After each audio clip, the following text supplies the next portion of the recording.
Bueno, hermanos, vamos a escudriñar juntos una carta más a la iglesia que están registrados en Apocalipsis,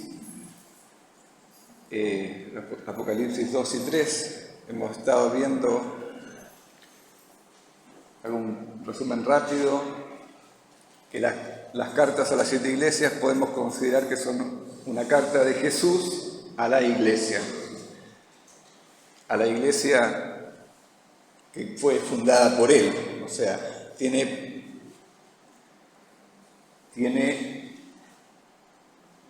un sentido particular.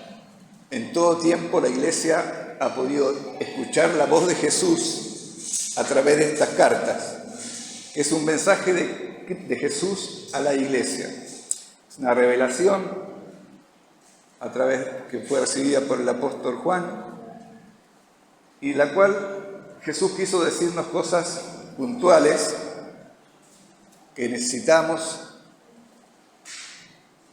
oír de Él. No es teoría, es un mensaje directo de Jesús a su iglesia. Y si bien cada carta es particular a una iglesia de una región de Asia, las 7 cartas nos están hablando a nosotros como hijos suyos y como pueblo suyo. Amén. Hemos visto la carta de Efesios, la carta a Esmirna, y vamos a hoy ver la carta de Pérgamo. La verdad, mientras revisaba algunas notas que tenía sobre esto, el Señor me fue llevando de manera particular a cosas muy puntuales que son justamente las que Dios ha estado hablando esta mañana acá. Creo que no tengo ningún texto que nos haya nombrado. Creo que todos los textos que están acá en mi apunte, el Señor en la mañana los ha dicho. Y bueno, vamos a leer el fragmento de Apocalipsis que tiene esta carta. Dice: escribe al ángel de la iglesia en Pérgamo: el que tiene la espada aguda de 2 filos dice esto: yo conozco tus obras y donde moras, donde está el trono de Satanás. Pero retienes mi nombre y no has negado mi fe, ni aun en los días en que Antipas, mi testigo fiel, fue muerto entre vosotros, donde mora Satanás. Pero tengo unas pocas cosas contra ti, que tienes ahí a los que retienen la doctrina de Balaam, que enseñaba a Balac a poner tropiezo ante los hijos de Israel, a comer de cosas sacrificadas a los ídolos y a cometer fornicación. Y también tienes a los que retienen la doctrina de los nicolaitas, la que yo aborrezco. Por tanto, arrepiéntete, pues si no vendré a ti pronto, y pelearé contra ellos con la espada de mi boca. Nuevamente, como en todas las cartas, dice: el que tiene oído, oiga lo que el Espíritu dice a las iglesias. Y como en todas las cartas, ahora de manera singular habla el corazón de cada uno y dice: al que venciere, daré a comer del maná escondido, y le daré una piedrecita blanca, y en la piedrecita escrito un nombre nuevo, el cual ninguno conoce sino aquel que lo recibe.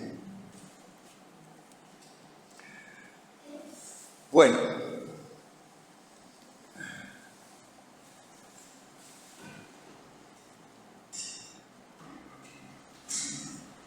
como en todas las cartas, el Señor se presenta a sí mismo. Él es el que nos está hablando y Él describe de manera particular algún rasgo distintivo de su carácter, de su persona, Y aquí habla de el que tiene la espada, el que tiene la espada aguda de 2 filos, dice esto. El que tiene la espada aguda de 2 filos es el Verbo, a quien tenemos que poner atención, como se dijo hoy, esta mañana, a la voz que tenemos que oír, la voz que tiene autoridad para guiarnos, para santificarnos, como también fue dicho, que hemos de santificarnos. Jesús oró al Padre, dijo: santifícalos en tu verdad. Tu palabra es verdad. La fuente de santidad es Dios. No hay otra fuente. Nadie se puede santificar por esfuerzo humano, como bien dijo Pastor Juan. La santificación es una obra de Dios que tiene que ver con conformar en nosotros, conformar el hombre, la mujer espiritual según Cristo. Y la palabra es la que tiene que sacar todos esos argumentos que hay en nuestra mente, pensamientos humanos, influencias, para dejar en nuestra mente la mente de Cristo, para que pensemos según Cristo y veamos las cosas desde la perspectiva de Dios.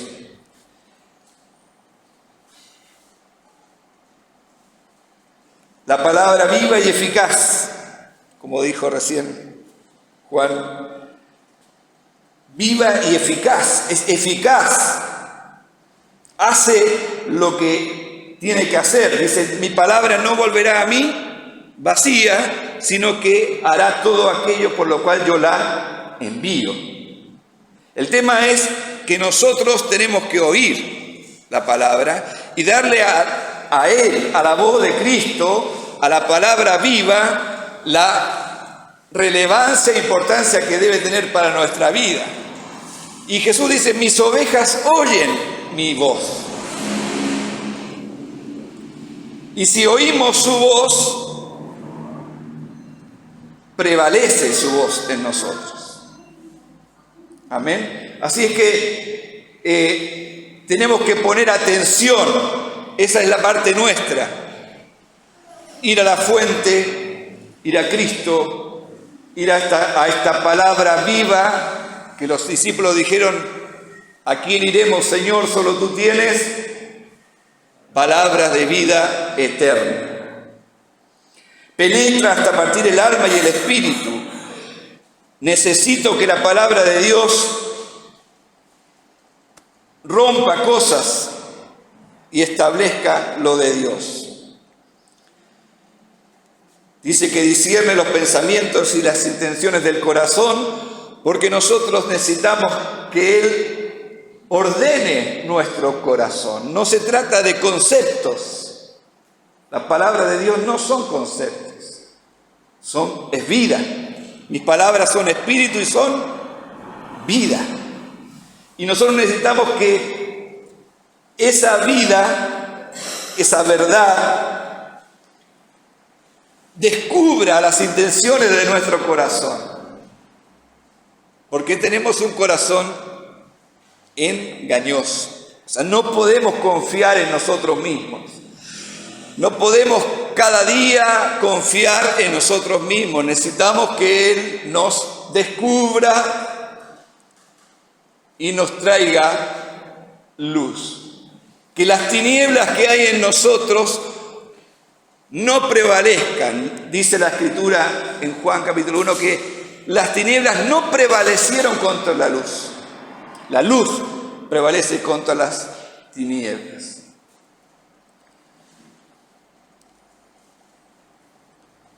Y Él está aquí presentándose a nosotros como el Verbo. Amén. Es la palabra que nos dio vida, porque es la palabra que nos llamó de la muerte, del pecado, a la luz, a la vida. Él nos llamó en un momento por misericordia, por gracia divina, por obra del Espíritu. Nuestros oídos se abrieron, nuestros ojos ciegos se abrieron para verle a Él y para oír su voz. Si no, no estaríamos acá. Y la verdad de Dios vino a nosotros y fuimos obedientes a la verdad. Respondimos a su voz. Una obra milagrosa que nos trasladó de la potestad de las tinieblas al reino de su amado Hijo. Por gracia, con poder, porque Él con brazo fuerte nos trajo a sí mismo. Nos rescató y nos trajo a sí mismo y nos puso en el seno de su casa, la familia de Dios, y nos hizo hijos y nos hizo reyes y sacerdotes para Dios el Padre, al que nos amó, amén, y nos limpió de nuestros pecados con su sangre, amén. Vivimos dice que expresamente esta carta dice: yo conozco tus obras, una vez más, que a todos siempre dice estas palabras el Señor, o sea, yo realmente te conozco todo de ti, estás desnudo, estamos desnudos ante Él, yo conozco tus obras, tus obras puede referirse a tu esfuerzo, a tu trabajo espiritual. No está diciendo yo te conozco que, porque está hablando de las obras de la fe. La fe y las obras que van juntas. Apóstol Santiago nos enseña eso, que la fe se muestra por las obras, se expresa en las obras. Conozco tus obras. ¿Y dónde moras? ¿Dónde estás? Donde está el trono de Satanás. Y nosotros vivimos en un tiempo particular que nos tocó vivir, donde la apostasía cada vez es más fuerte. No es algo nuevo la apostasía, no es algo particular solo de este tiempo. Nosotros vivimos en el tiempo del fin. ¿Cuándo comenzó el tiempo del fin? El tiempo del fin comenzó cuando Jesús fue alzado y se fue con el Padre y vino el Espíritu Santo sobre la tierra. Ahí comenzó el tiempo del fin. Han pasado 2000 años, que es una fracción de tiempo pequeña para Dios. Antes fue el tiempo de los profetas y de la ley, pero el tiempo del fin comenzó cuando Cristo dijo: voy a preparar lugar para ustedes. Ya empezó el tiempo del fin, pero nosotros vivimos en una parte del tiempo del fin donde estamos cada vez más cerca de su venida y donde las señales muestran que el mal, lo que Jesús dijo, el mal va en aumento, una manifestación de la maldad y de la apostasía cada vez mayor. Vivimos donde Satanás tiene su trono. No desconocemos sus acechanzas. No podemos vivir, lo hemos dicho en otro momento, sin estar atentos ante las acechanzas del diablo. Y estamos en este mundo, mas no pertenecemos a él y no buscamos ni podemos alcanzar descanso en este mundo. Nuestra paz, como decía recién el pastor Juan, está en Dios. No encontramos paz, no encontramos descanso, no encontramos satisfacción plena en este mundo. Porque este mundo es un sistema que es anti Dios. Es la realidad. Pero nosotros estamos en este mundo para ser luz y sal. No amamos el mundo, estamos cada día siendo bombardeados por los argumentos de este mundo y de las tinieblas mismas, pero no amamos este mundo, como dice también la primera carta de Juan, ni sus pasiones ni sus deseos. Los que son de Cristo han crucificado su carne con sus pasiones y deseos. No, los que son de Cristo, ¿quiénes son de Cristo?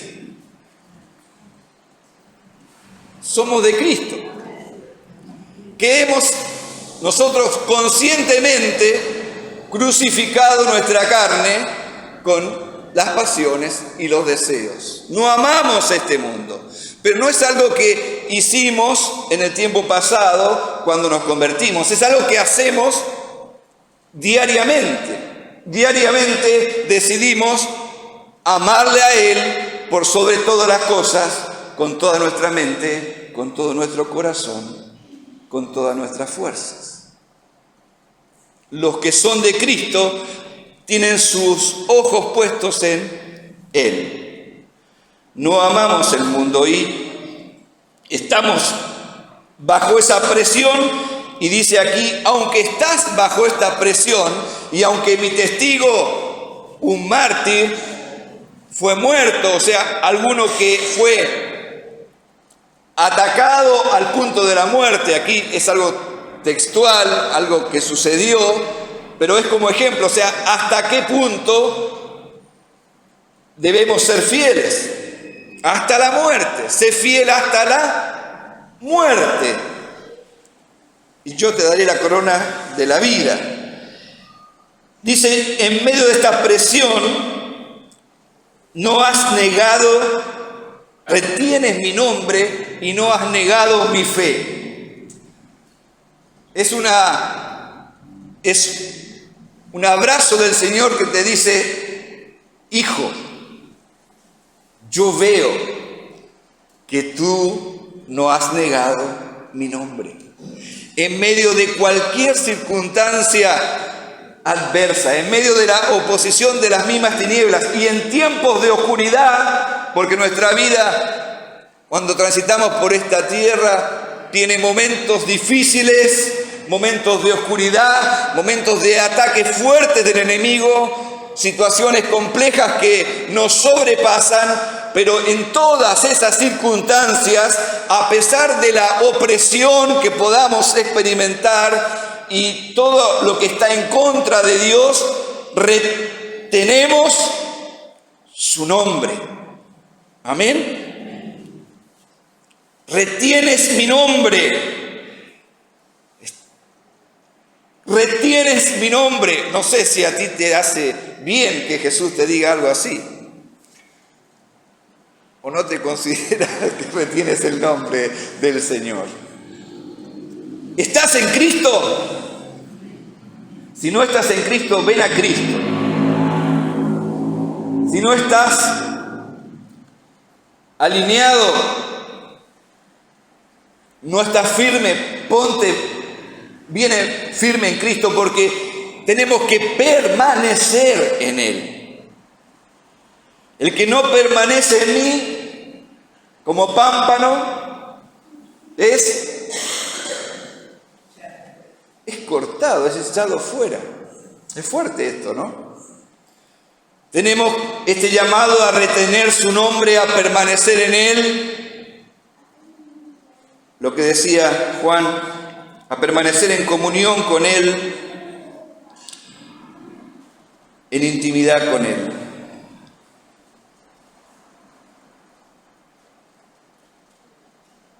Dice acá una advertencia fuerte, pero tienes ahí los que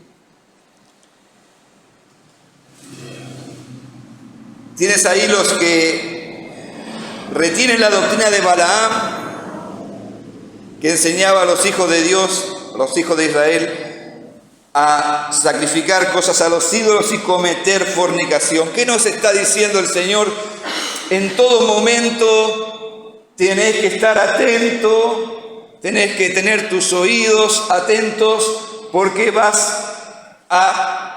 puedes ser engañado, puedes ser seducido a fornicar, a adulterar, a no tener al Señor como lo primero, a deslizarte. Tienes que estar atento. Esto tengo contra ti, le está diciendo esta iglesia, que aunque es como contradictorio, retienes mi nombre, no has negado mi fe, pero tienes ahí, estás jugando con algo que estás jugando con fuego. Te estás exponiendo a cosas que livianamente piensas que puedes sobrellevar, que puedes soportar, que las puedes manejar, pero hay peligro ahí. Hay peligro de llegar a ser destruido, de ser engañado. Es tu responsabilidad no ser engañado. Y si no estás firme en Cristo, vas a ser seducido, vas a ser engañado y vas a sufrir las consecuencias. No te estoy diciendo que Dios te va a desechar, que Dios te va a mandar fuego de lo alto, pero vas a sufrir las consecuencias. Porque cuando el enemigo gana ventaja en nosotros sufrimos las consecuencias. Y Jesús nos advierte que no podemos jugar que debemos ser celosos. Siempre estamos en peligro de ser seducidos, de buscar la autocomplacencia, incluso de torcer las Escrituras para justificar actitudes que nosotros queremos legitimizar. No voy a profundizar tanto en eso, dejo que el Espíritu Santo hable contigo en cuanto a esto. Estamos en peligro de perder la perspectiva y escuchar más otras voces, como fue dicho acá al principio de la reunión, del encuentro, de que otras voces llenen nuestros pensamientos, llenen nuestra mente y nuestro corazón y nos seduzcan.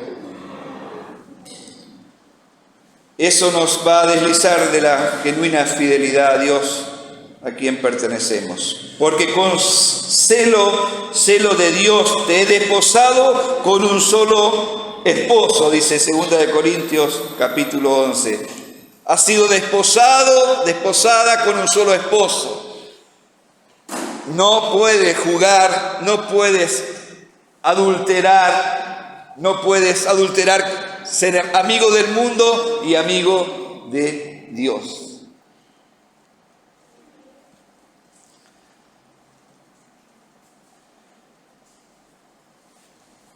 Cuando oía hace un momento la palabra que Jesús entregaba a través de Juan,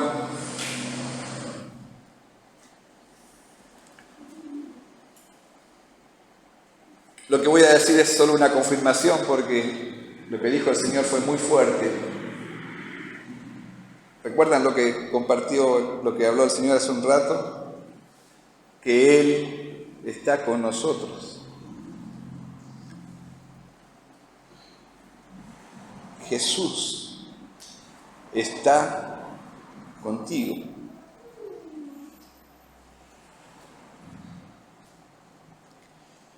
Jesús está viendo, cuando mira a un hijo de Dios, está viendo el fruto de su aflicción. Yo compré tu vida. Yo te amo, yo te sostengo, yo te llevo hacia la meta.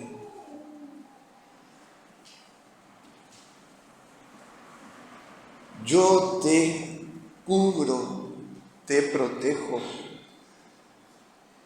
te reprendo, porque te voy a cuidar hasta que llegues a donde yo tengo pensado y planeado que tú estés.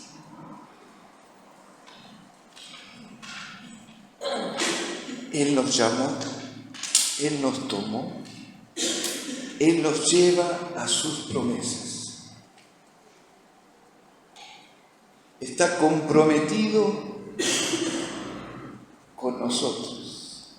Cuando leo estas cartas de Apocalipsis veo cuán comprometido está Jesús para confirmar quién es Él en nosotros, para animarnos porque Él conoce tu debilidad, en reprendernos porque Él conoce el peligro y en alentarnos con sus promesas. Él es nuestro sumo sacerdote que intercede en todo momento. Él es por nosotros, como dijo Pablo en Romanos 8. Él es por mí. ¿Cuántas veces perdemos la perspectiva nosotros? Y no vemos dónde está Dios. En medio de esta situación decimos, ¿dónde está Dios? Él está con nosotros. Él está contigo.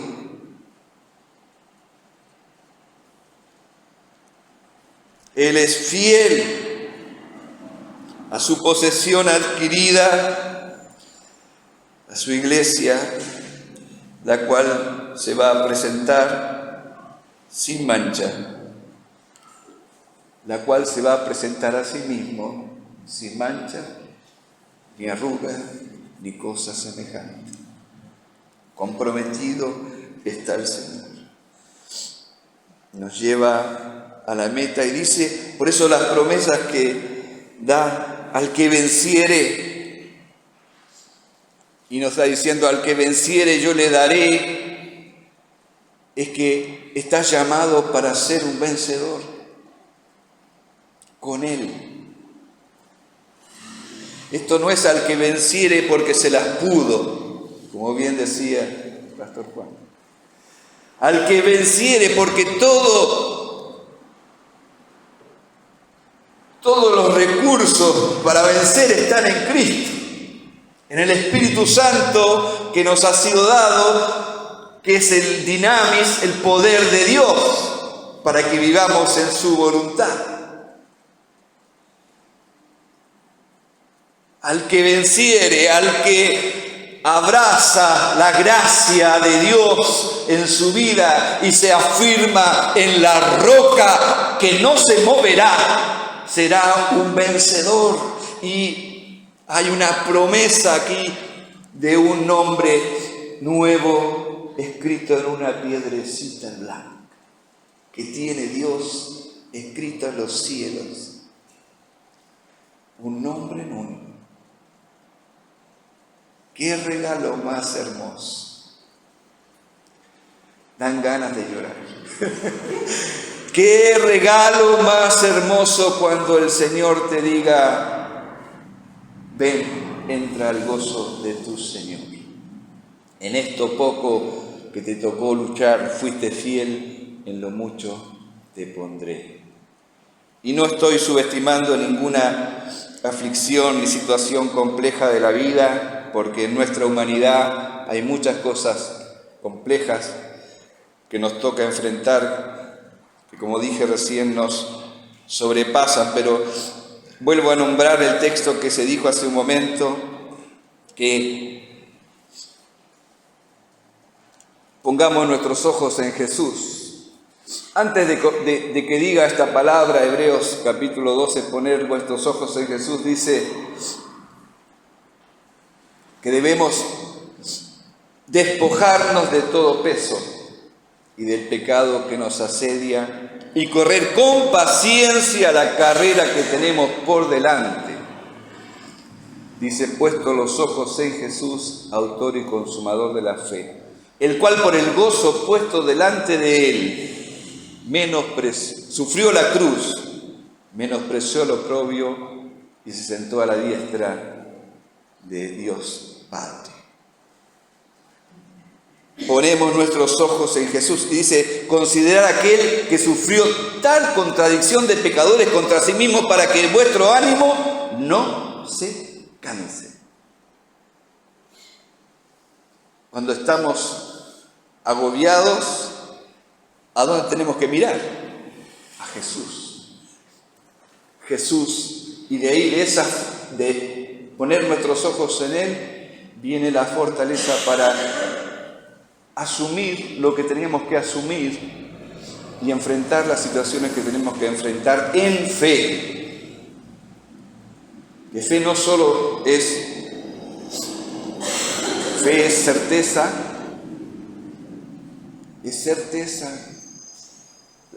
La fe tiene poder. En la fe hay poder de Dios para cambiar nuestra mente y para poder seguir con paciencia la carrera que tenemos por delante.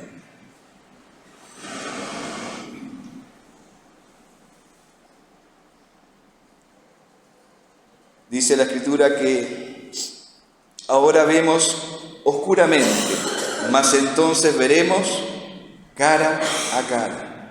Dice Pablo, ahora conozco en parte, pero entonces, esto es Corintios 13, cuando dice que hasta ahora, ¿qué es lo que permanece? La fe, la esperanza y el amor. Dice que el amor es lo más grande. ¿Pero qué es lo que permanece? La fe, la esperanza y el amor. Fe, vivamos en fe, como leímos recién en Hebreos 12. Vivamos en esperanza.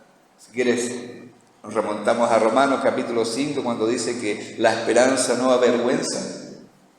O sea, el que tiene esperanza no será avergonzado. Los que confían en el Señor no serán avergonzados, porque el amor de Dios ha sido derramado en nuestros corazones por el Espíritu Santo. Llamados a vivir por fe, a vivir en esperanza y a vivir en la intimidad del amor de Dios en Cristo Jesús. Hermanos, les bendigo en el nombre de Jesús. Estamos caminando hacia la meta, llevados por Cristo, en su gracia, en su misericordia y bajo el poder del Espíritu Santo. Amén. Dios les bendiga.